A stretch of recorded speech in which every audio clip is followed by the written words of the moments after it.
Continuaremos con el panel preparado para esta tarde y la iniciativa Guatemaltecos Mejoremos Guatemala fue presentada en el ENADE del año 2011 como una hoja de ruta fruto del esfuerzo de empresarios comprometidos con el desarrollo del país. Esta hoja de ruta se estructura en 3 pilares principales. En el 2012 la propuesta se enfocó en el pilar que busca una Guatemala más próspera. En el 2013, el ENADE se enfoca en los temas de desnutrición, educación y capacitación. Esto en búsqueda de una Guatemala más solidaria. A continuación tendremos el panel sobre la importancia de la inversión continuada en desarrollo humano para lograr la paz social. Voy a permitirme, en principio, dar la más cordial bienvenida a quien tendrá a su cargo la moderación de este panel. Es un verdadero honor para mí recibir y pedir un fuerte aplauso para que nos acompañe al señor director de Emisoras Unidas, conductor del programa A Primera Hora, columnista de Publinews, periodista, licenciado Luis Felipe Valenzuela.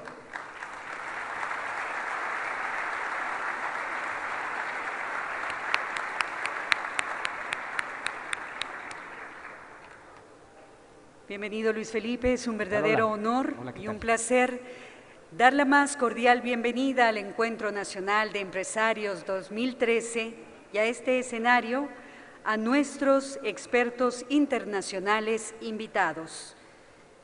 Pido un fuerte aplauso para recibir al doctor Abel Albino. El doctor Albino nació en Buenos Aires, Argentina. En el año 1972 se graduó con el título de médico en la Universidad de Tucumán. Al año siguiente viajó a la República de Chile para especializarse en pediatría en el Hospital Luis Calvo Maquena. Ahí tuvo el honor de conocer al profesor Fernando Mockenberg, donde se contactó por primera vez con la problemática de la desnutrición infantil. Bienvenido, doctor Abel Albino. El aplauso es para usted.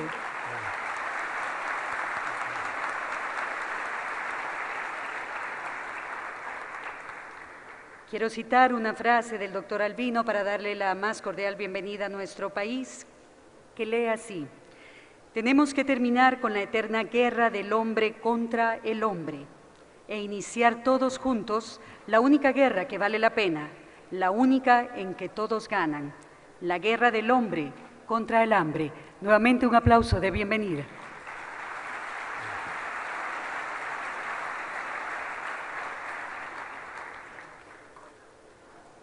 A continuación, es un verdadero honor dar la más cordial bienvenida a nuestro país al señor Jeffrey Puryear. Es vicepresidente para Política Social en el Diálogo Interamericano y codirector del Programa de Promoción de la Reforma Educativa en América Latina y el Caribe. Previamente fue director de la Oficina Regional para los Andes y el Cono Sur de la Fundación Ford. Ha sido investigador visitante en la Universidad de Nueva York y en la Universidad de Stanford. Obtuvo su doctorado en Educación de la Universidad de Chicago. El aplauso para recibir en nuestro país y en este Encuentro Nacional de Empresarios 2013 al doctor Jeff Puryear.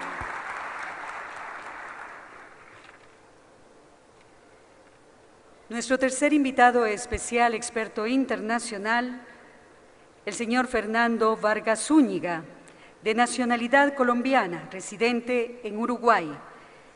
Es especialista en formación profesional de la Organización Internacional del Trabajo, teniendo entre sus principales funciones la de brindar asistencia técnica y asesorar a instituciones nacionales de formación profesional, ministerios de trabajo y también educación, organizaciones de trabajadores y de empleados en América Latina y el Caribe. Habla su idioma natal, el español, el inglés y el portugués, y cuenta con diversas publicaciones y artículos de su autoría.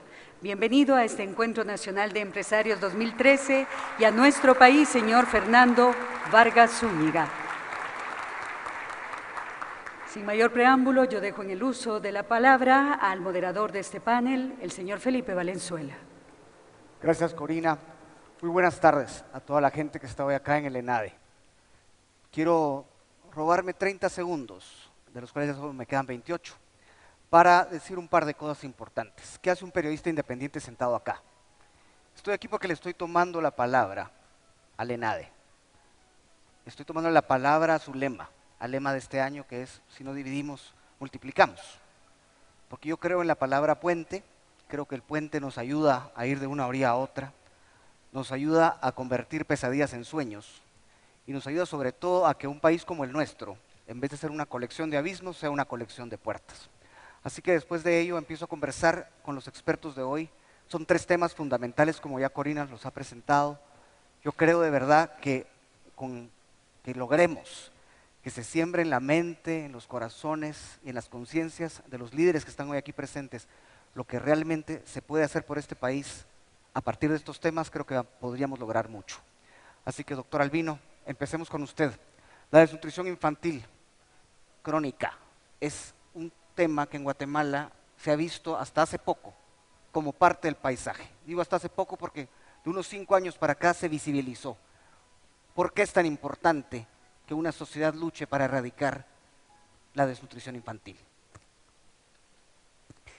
La desnutrición infantil es importante porque genera debilidad mental, pero es la única que se puede prevenir, la única que se puede revertir, la única que es creada por el hombre. Por lo tanto, el hombre no solamente puede, sino que debe abordarla, debe quebrarla.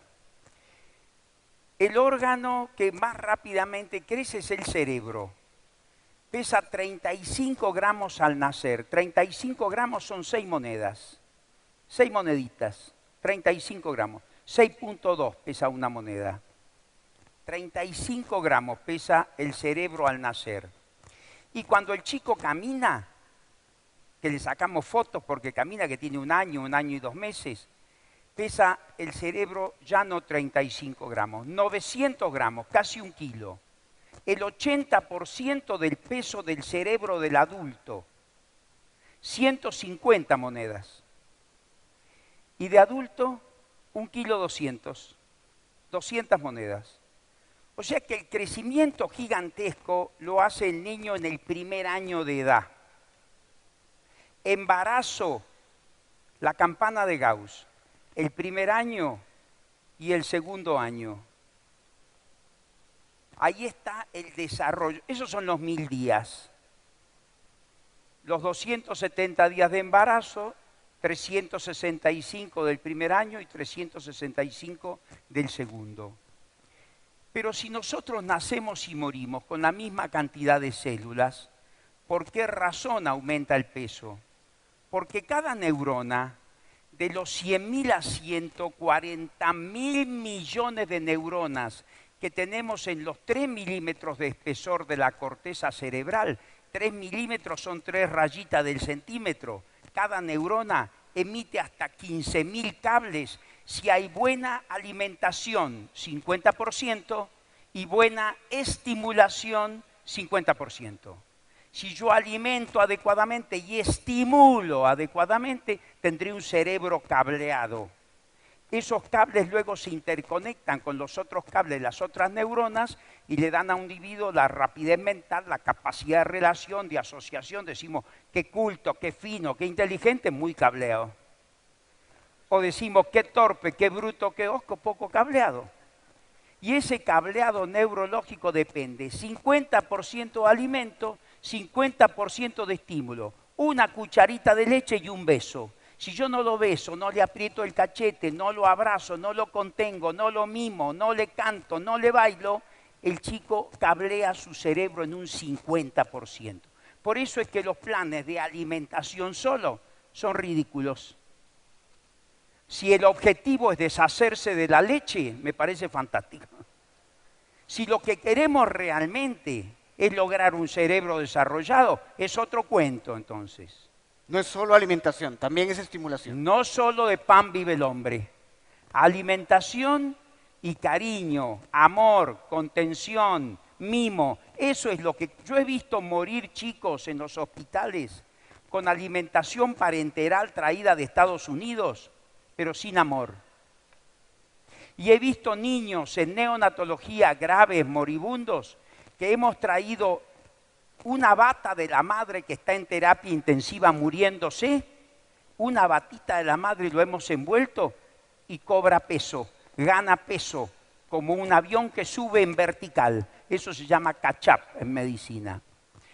La desnutrición aguda es cuando yo agarro una diarrea, un chico con una diarrea y me pierde 1 kilo, 1,5 kilos, 2 kilos, bueno, se desnutrió agudamente. Lo compenso, lo rehidrato.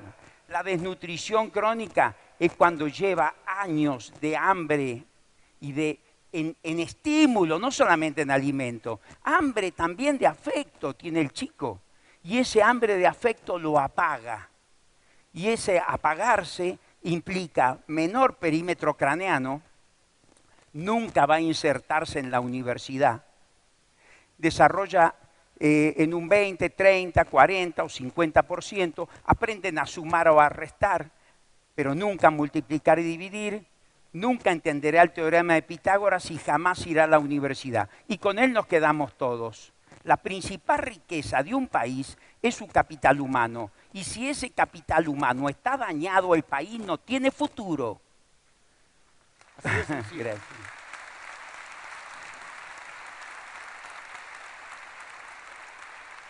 Es estimulante, hablando de los términos que está utilizando el doctor Albino, el aplauso. Pero evidentemente no solamente la desnutrición es lo que vamos a tratar acá y cómo superarla. Porque como decía el doctor, necesitamos hacer apuestas y apuestas claras. Siempre ha sido interesante y siempre ha sido importante hablar de educación, pero más en estos tiempos. Doctor Purier, un país que no apuesta por la educación prácticamente no apuesta por nada. ¿Por qué no nos cuenta algo al respecto? Buenas tardes. Bueno, sabemos que la educación es importante por diversas razones. Importante para promover el crecimiento económico, especialmente en un mundo globalizado y un mundo donde la economía de conocimiento va asumiendo más importancia.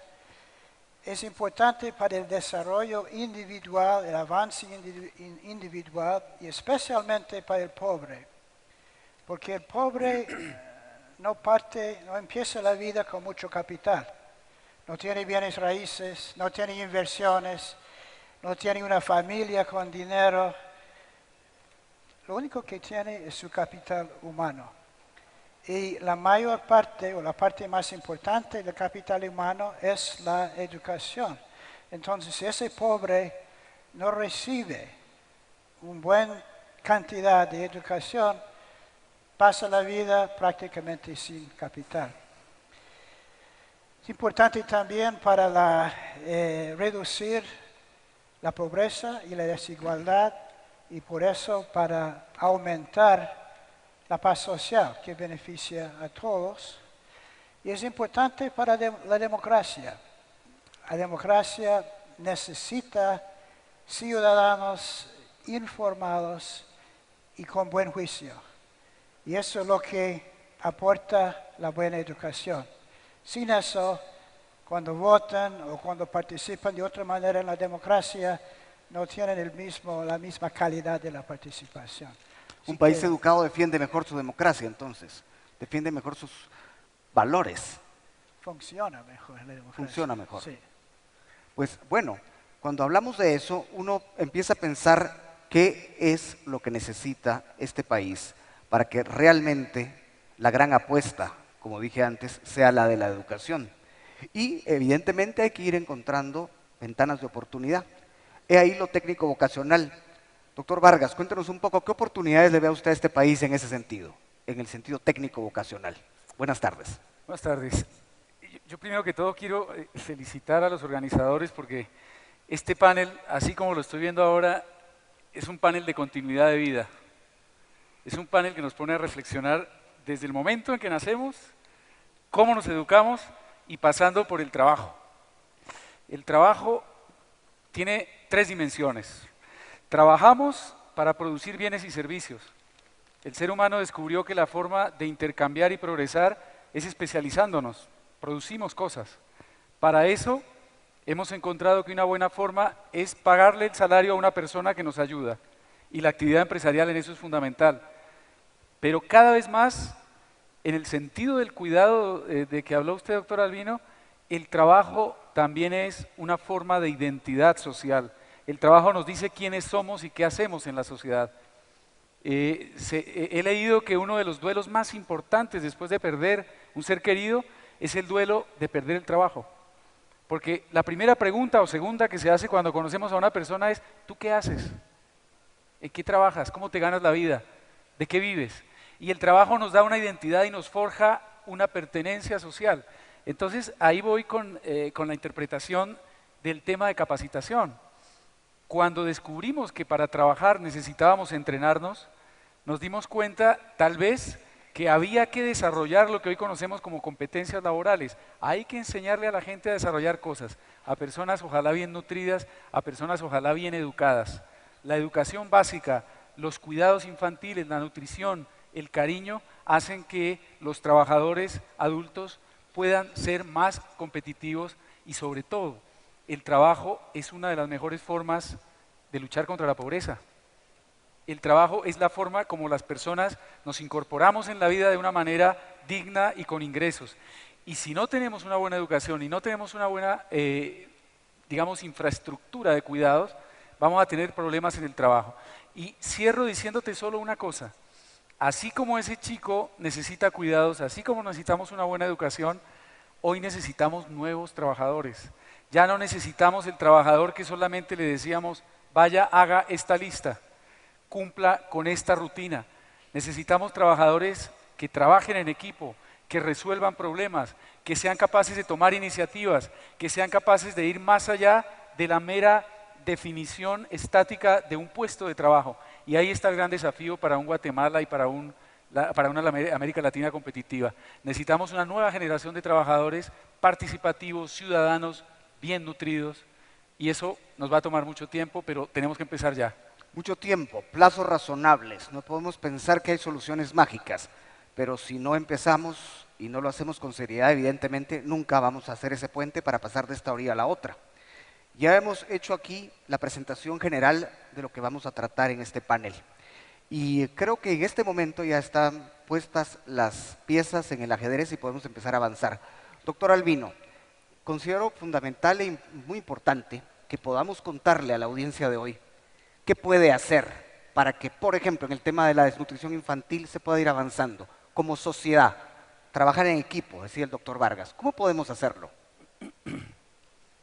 Sin duda que sí, esto es fundamental lo que acaba de decir el profesor. Tenemos que trabajar en equipo, todos juntos, más unidos que nunca. La patria está enferma, la madre está enferma, y cuando está enferma la madre, ¿dónde deben estar los hijos? Si no es al lado de ella, tratando de colaborar, de cooperar, de unir voluntades. Tenemos que estar juntos, los gobiernos, junto con las organizaciones no gubernamentales, el empresariado, la comunidad, las iglesias, todos juntos, todos unidos, más unidos que nunca, tratando de colaborar, de cooperar, de cerrar este círculo. Si queremos una gran nación, yo hago pobreza y desnutrición hace muchos años, hace 20 años, y tengo 40 de médico, soy médico de niños, de eso vivo, esa es mi profesión. Sino que me dedico a este tema porque me saca el tema, me seca, me hartó. Me harté de ver pobres. Por eso me metí en el tema de la pobreza. Es tan difícil esto. Me metí en los ranchos. Vi lo que comen. Me senté en sus camas miserables. Vi chicos dormir en un pozo en la tierra tapados con perro. He visto prostitución, drogadicción, violaciones, incesto. He visto todo lo que hay que ver para darse cuenta que la corrupción de lo mejor es lo peor. Lo mejor de la creación es el hombre, pero el hombre corrompido, Dios me libre, ¿eh? ¿Qué tenemos que hacer para sacar el país adelante? 5 cosas. Preservar el cerebro dentro del año, embarazo primer año. Una mujer embarazada es una joya para el país. Merece todo el respeto, toda la consideración, toda la protección. El embarazo, el parto y los 2 primeros años del chico. Segundo, educar. La educación es una semilla maravillosa, pero toda semilla para fructificar necesita un sustrato. Y el sustrato anatomofisiológico, anatomofuncional, donde se siembra la educación es un cerebro intacto. Si no tengo cerebros intactos, no tengo qué cosa educar. Y si simultáneamente pongo cloacas, saneamiento ambiental, si no estamos alimentando parásitos, agua corriente y caliente, ¿qué son los derechos humanos? Sino vivir como un ser humano. ¿De qué derechos humanos hablamos? Y luz eléctrica en cada casa, tendremos una potencia en 30 años. Pero para eso hay que dejar de pensar en las próximas elecciones y empezar a pensar en las próximas generaciones. Eso es lo extraordinario.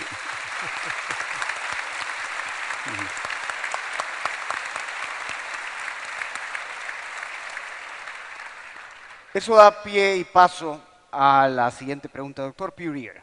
Realmente, esta frase que acaba de usar el doctor Albino nos recuerda a Winston Churchill. Él nos hablaba y nos decía siempre, bueno, el político mediocre está pensando en la próxima elección, no en la próxima generación. Vuelvo al tema de la apuesta, vuelvo al tema de la necesidad de estar conscientes de lo que significa la educación para un país como el nuestro. Le pregunto, ¿cuál es la receta, si es que existe? ¿Cuál es la gran sugerencia que usted le hace a un país como Guatemala para que realmente pueda renovar su educación y que la calidad educativa llegue a donde debe y que la calidad educativa verdaderamente empiece a cambiar a las generaciones para que Guatemala no solo sea más competitiva, sino que sea más feliz, como mencionaba el doctor Albino? El primer paso es enfocar al aprendizaje, no enfocar al gasto, no enfocar a la matrícula, enfocar al aprendizaje. Lo que hace la buena educación es hacer aprender. Lo que produce es aprendizaje. Entonces, poner aprendizaje al centro de la política educativa, y eso le hace surgir una serie de preguntas. ¿Aprender qué, por ejemplo? ¿Qué queremos que se aprenda?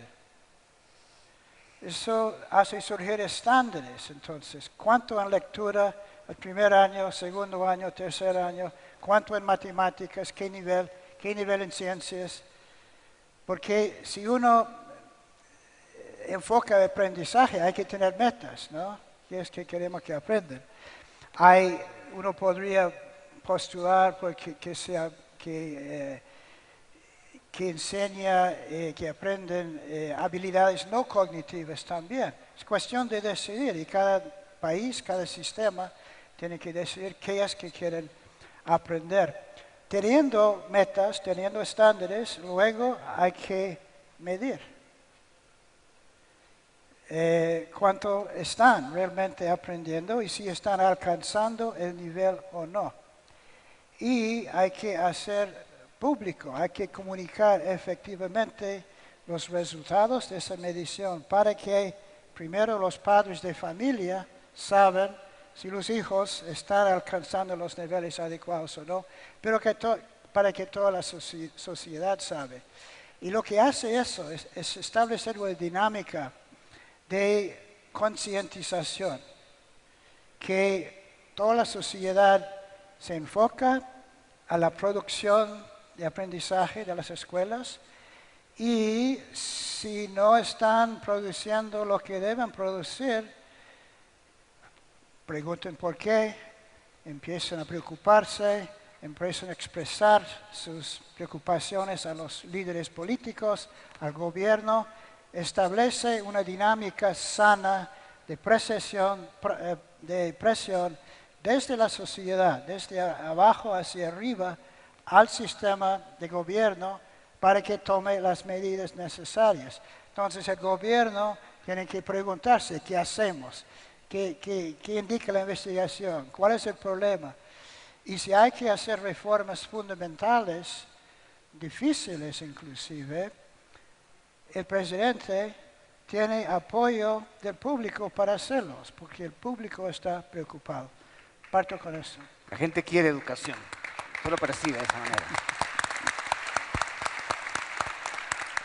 A mí me llama mucho la atención y quisiera hacerlo ver para seguir con la dinámica que prácticamente, sin el prácticamente, todos los conferencistas de hoy han hecho hincapié en el tema de la ciudadanía. En algunos casos para presionar, para vigilar, en otros casos para ir avanzando. Y recuerdo ahora mismo una historia de un escritor alemán que hablaba de cuando él iba a la Volksschule y alguien más iba a la Gymnasium, decía. Esa es la historia que contaba ese escritor. Y unos iban a algo más técnico, otros iban a algo más, digamos, humanístico. Hay maneras de ir encontrando las vocaciones. En ese sentido, ¿qué nos puede decir el doctor Vargas? ¿Cómo ir encontrando las vocaciones de la gente y cómo ir encontrando oportunidades, sobre todo, y aquí vuelvo, al interior del país, a los lugares que están muy aislados de lo que inevitablemente es la globalización? Bien. Los jóvenes de hoy en día son la mayoría casi en todos los países y son diferentes, como suele pasar a los jóvenes que conocimos y a los jóvenes que fuimos nosotros. Y hoy adquieren una significación de la sociedad, de los valores, de su inserción en la sociedad por muchos medios. Ya no solamente la familia, tienen el internet, tienen redes sociales. Y en este balance a veces la educación pierde, porque muchos jóvenes no están viendo en la educación un medio de promoción, un medio de cumplir sus sueños de progreso, un medio de ascender socialmente en la vida. Muchas encuestas que se hacen en la región con la gran preocupación de por qué entre el 40 y el 50% de los jóvenes que inician la secundaria abandonan, encuentran esas respuestas. ¿Para qué estudiar si lo que yo necesito lo encuentro en otras partes? Además de los problemas de baja calidad educativa, tenemos un problema de acompasar nuestro modelo educacional, la forma en que creemos que se debe educar a la juventud con los tiempos que corren. Y eso lleva a dos caminos. Uno, el que usted plantea, el significado que un joven le atribuye a ponerse un overol, a untarse de grasa, a meterse en el campo, a trabajar, a veces implica en nuestra sociedad y en nuestra escala de valores una desvalorización social, una pérdida de prestigio.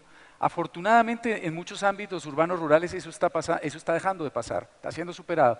Pero como resultado de eso, la vía educativa era una vía que daba prestigio y la vía de la capacitación era la vía para los frustrados, los pobres, los que no tenían forma de continuar. Y es justamente lo que pasa cuando vemos el modelo alemán. El 75% casi o más de los muchachos que van a la educación media hacen pasantías técnicas en lo que se llama la formación dual en empresas. Alemania es un país industrializado y tiene cómo hacerlo, porque hay muchos puestos que no para sufre hacerlo. tanto desempleo en estos tiempos entre los jóvenes.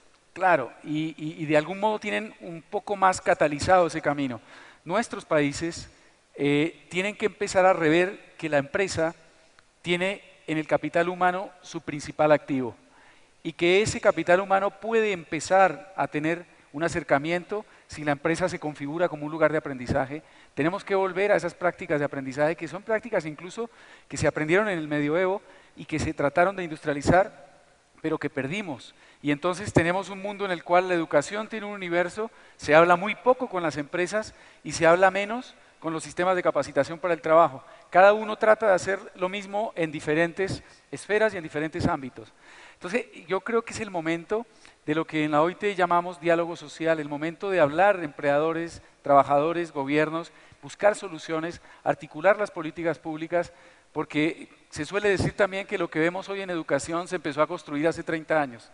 Entonces siempre estamos en el tiempo de hacerlo y yo creo que es el momento. Un poco parecido a los bosques, uno ve los árboles, pero en algún momento esos árboles fueron sembrados y fueron pequeños, fueron creciendo.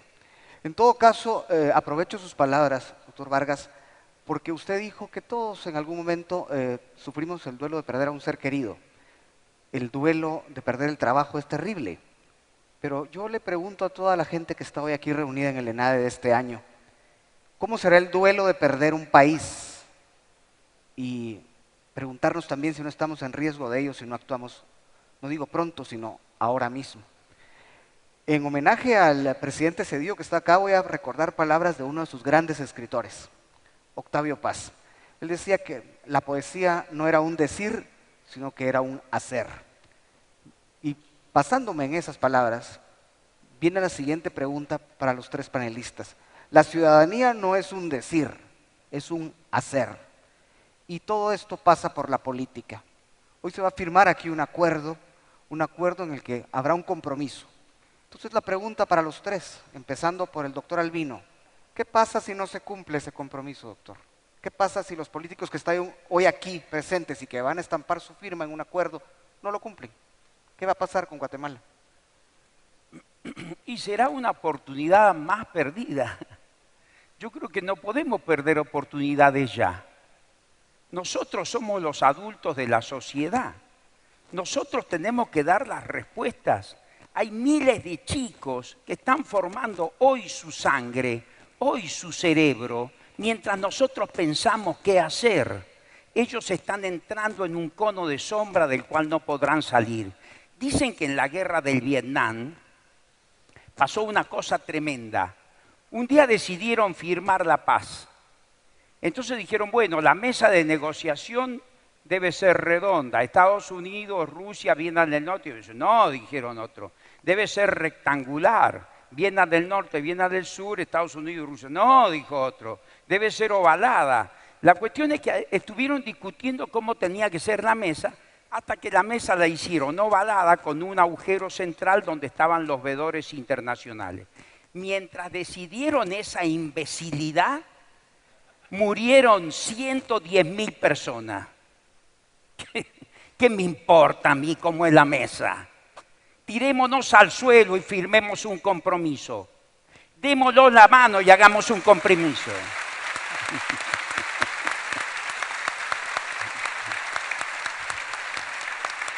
O sea, obras son amores y no buenas razones, obras concretas. Decimos que faltan valores, todo el día decimos que faltan valores en la sociedad. Educación es los valores de aquí, mentira. Lo que faltan son virtudes, porque valor es lo que se declama, pero virtud es lo que se encarna. Yo puedo hablar de la solidaridad, ese es el valor. Soy solidario, esa es la virtud. Yo puedo hablar del patriotismo, ese es el valor. Soy patriota, esa es la virtud. ¿Qué es la solidaridad? Pero llegará el día en que todos entiendan que hay una sola manera de salir de la extensa red de violencia y odio con que está envuelto el mundo, que es el retorno a la solidaridad, donde los más ricos ayudan a los más pobres, donde los países más ricos ayudan a los países más pobres a desplegar sus potencialidades para tener igualdad de oportunidades.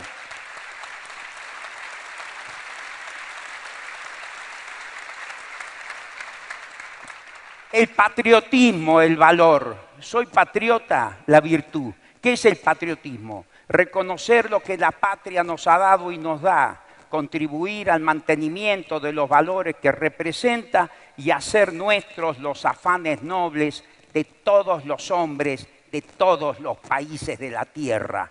Cuando Albert Sabin, judío polaco, inventa la vacuna Sabin, para mí es un orgullo patriótico, aunque no sea judío ni sea polaco, pero toda la familia humana da un salto gigantesco hacia adelante detrás de la obra de este hombre colosal que donó sus derechos de autor a todos los países del mundo para que la vacuna sea gratuita. Por favor.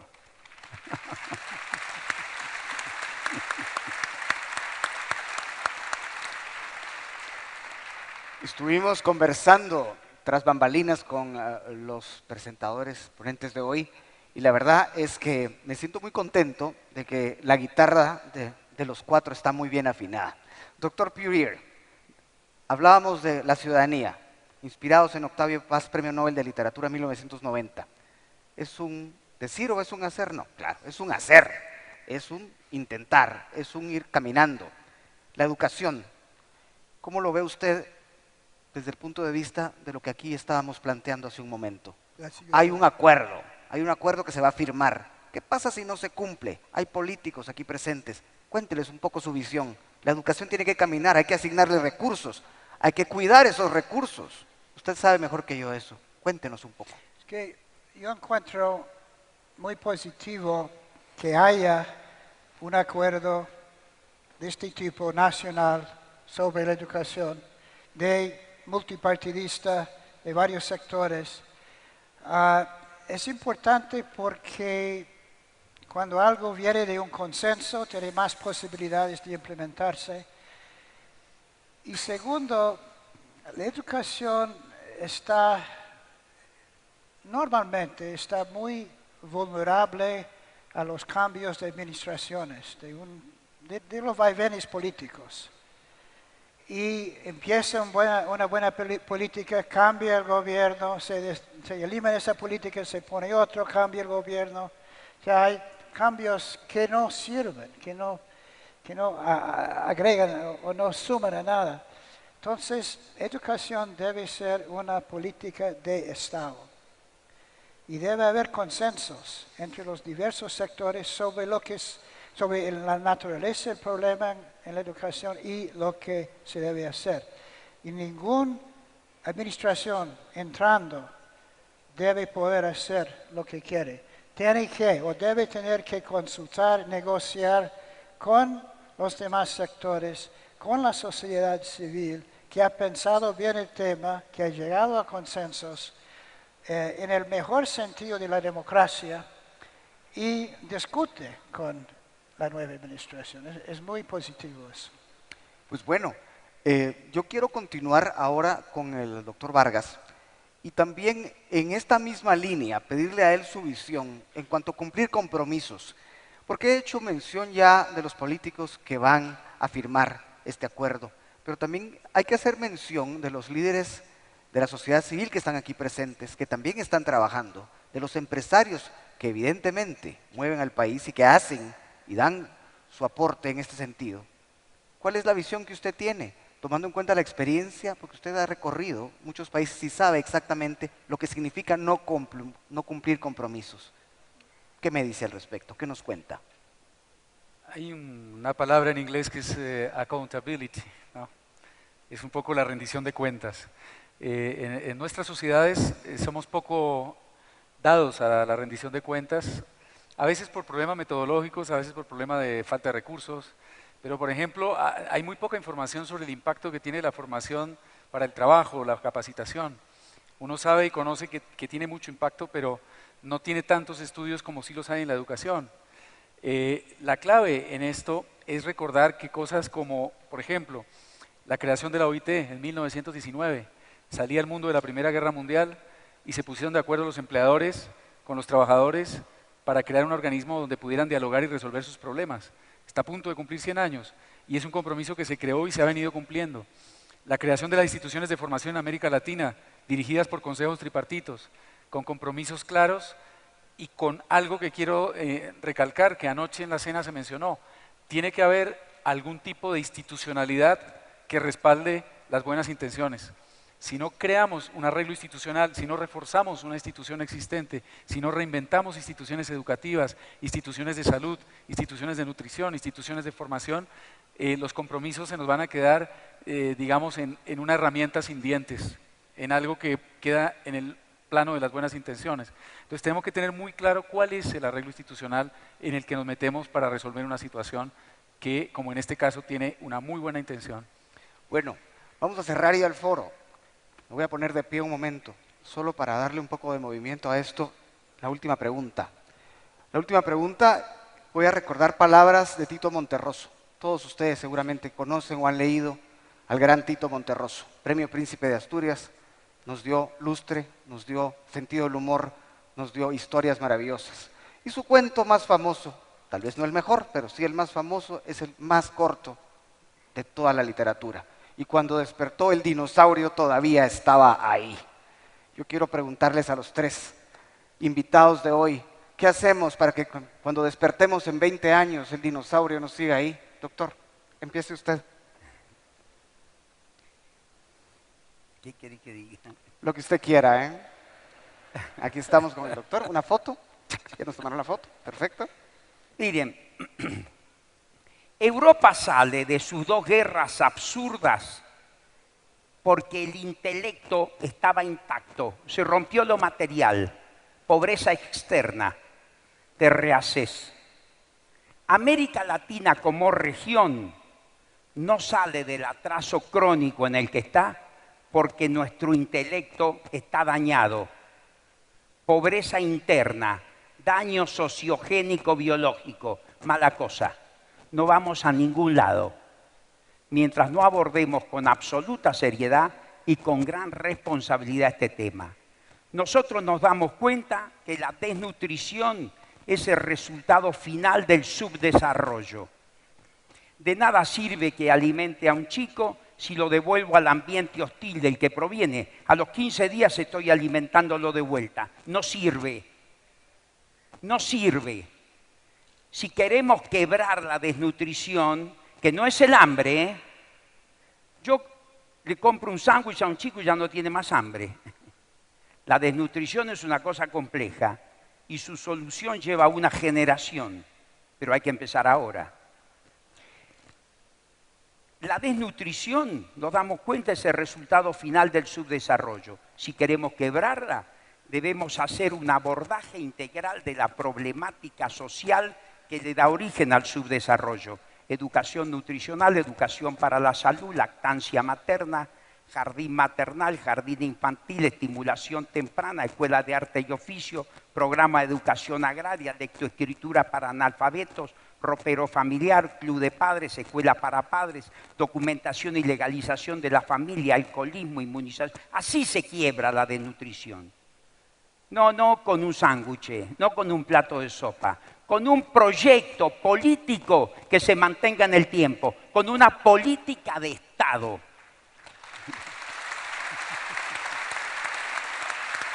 Muy bien.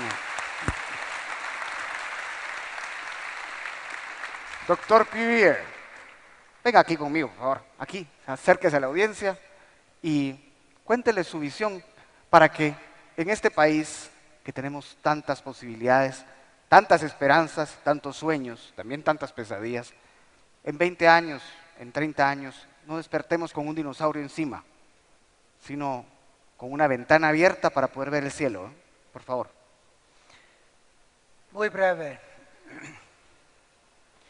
Recordar que la educación es para los alumnos, es para los jóvenes, no es para el sistema es para los jóvenes, no para los adultos.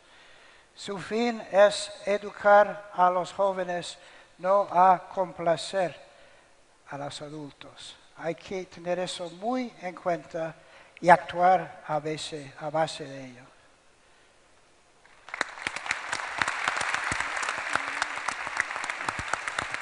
Gracias. Doctor Bala, le toca a usted ahora. No tengo mucho más que decir. Le dejo aquí el centro para que usted, así con toda la energía del caso, nos pinte la posibilidad de que el óleo no tenga nada jurásico, sino que tenga los colores que verdaderamente queremos y soñamos. Por favor. Mira, cuando uno ve esto en perspectiva en el tiempo y quiere que no se duerma el dinosaurio, lo que necesita, para seguir en términos jurásicos, es una inyección de ADN para mantener la evolución en trámite. Muchas veces reencauchamos, reiniciamos discusiones, porque acaba un periodo, inicia otro y reinicia la discusión y tenemos un problema de que nos despertamos y nos vemos en el mismo lugar, pero al rato se nos olvida. La memoria es muy corta. Y entonces ese olvido es el que nos afecta y volvemos a tratar de buscar e innovar con cosas que ya se discutieron hace 5 años o 10, pero como las discutieron otros o no nos acordamos o no nos interesa. La idea también es olvidarnos de ese olvido colectivo y tratar de tener una memoria institucional y seguir avanzando con planes de Estado, con planes documentados y con instituciones fuertes. Gracias, doctor. Le agradezco mucho.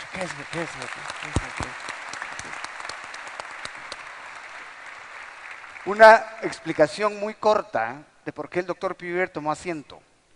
Porque ha estado trabajando durante las últimas 28 horas muy duro. ¿No es así, doctor? Bueno, le pido a todos los presentadores que estén aquí conmigo más cerca de la audiencia, porque vamos a cerrarlo de esta manera. O por lo menos yo quisiera cerrarlo de esta manera. He oído los discursos, he estado en el ENADE antes. Me da gusto que haya seguimiento. Es importante eso. No solamente decirlo, no solamente visibilizarlo, hay que debatirlo, hay que determinar si hay avances, si hay retrocesos. Y termino con lo que decía al principio. Yo quiero que este país realmente sea una colección de puertas, no una colección de abismos. Muchas gracias, muy gentiles. Muy bien. Aquí. Reflexión final para todos, para el corazón de todos ustedes. Yo soy pediatra. Piececitos de niño, azulosos de frío, ¿cómo os ven y no os cubren? ¡Dios mío! Piececitos de niño, dos joyitas sufrientes, ¿cómo pasan sin veros las gentes? Muchas gracias.